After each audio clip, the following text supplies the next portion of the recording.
हरिओम श्रीराम अंबज्ञ। मी सुनीता वीरा गुडेकर, उपासना केंद्र सुकडीबाई, जिल्हा वर्धा। एकदा आता बस हिवाळ्याचे दिवस होते आणि सकाळी 4:30 वाजता माझं अचानक पोट दुखायला लागलं।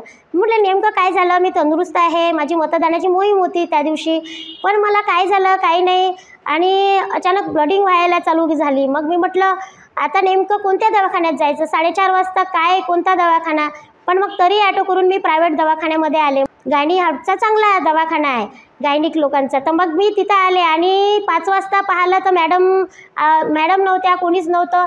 तरी धावपळ करून सर्वांना बोलावलं आणि काय झालं नेमकं काय झालं, त्यांनी मग तेव्हाच्या तेव्हा तिथं सोनोग्राफी केली। सांगत होते ट्यूबमध्ये गाठ आहे आणि ती गाठ फुटलेली आहे, ती गाठ रात्री 3 वाजता फुटली, म्हणजे पूर्ण पॉयझन गर्भपिशवीमध्ये आता पसरणार आहे आणि ते पूर्ण मग शरीरात होणार आहे। तर शक्यता नाही आहे किंवा 1 घंट्याच्या आत हिला काहीतरी ऑपरेशन करून बाहेर काढायची असं त्यांनी सांगितलं। मग काय करावं, कोणता दवाखाना, आणि इथं आपण फीस भरू शकत नाही। त्यांनी 50,000 सांगितले डायरेक्ट ऑपरेशनचे।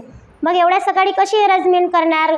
बापूराय म्हटलं बस तुम्ही आहे, आता जे काही ठरवान ते तुम्हीच ठरवान।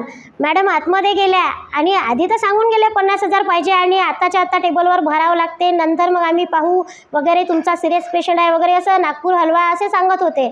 पण आतमध्ये गेला मी, बापूचं इकडे बापूराय तुम्ही या ना, कसंही करा, तुम्ही एक डॉक्टर आहे ना, माझं हे काय झालं हे असं, तुम्ही कुठं आहे, बस एवढंच म्हटलं। ते पुन्हा बाहेर आली मॅडम आणि म्हणाली ठीक आहे पैसे नंतर द्या कारण तुम्ही ॲडमिटच राहणार आहे आणि चला लवकर ऑपरेशनमध्ये म्हणजे ओटीमध्ये चला घेऊन जाऊ। त्या मॅडमना मी काहीच नाही म्हटलं पैशाविषयी, डायरेक्ट आतमधून आल्या आणि त्यांनी एका सेकंदात त्यांचा विचार बदलून गेला आणि मला ओटीमध्ये नेलं। बाकी कोणीच नव्हतं, फक्त एक माझे बापू माझ्या जवळ आहे। आता डॉक्टर जे करतील ते बापूच्या समोर करणार आहेत आणि मी माझ्या बापूच्या हिमतीवर आणि ते सोबत होते तर मी एवढं मोठं ऑपरेशन केलं आणि मॅडमनं 50,000च्या ऐवजी त्यांनी 38,000च असं बिल काढलं, खर्चही कमी केला। पण त्यांनी पुन्हा येऊन मला विचारलं बापू म्हणजे काय, हे बापू कोण, आणि तू एकदम एकटी एवढ्या मोठ्या ऑपरेशनसाठी कशी तयार झाली, आणि मी पूर्ण त्यांनाही सांगितलं आणि एवढ्या मोठ्या संकटातून त्यांनी मला वाचवलं आणि बापूने माझ्यासोबत होते म्हणून मी हे पूर्ण हे संकट त्यांनी झेलून घेतलं। श्रीराम अंबज्ञ।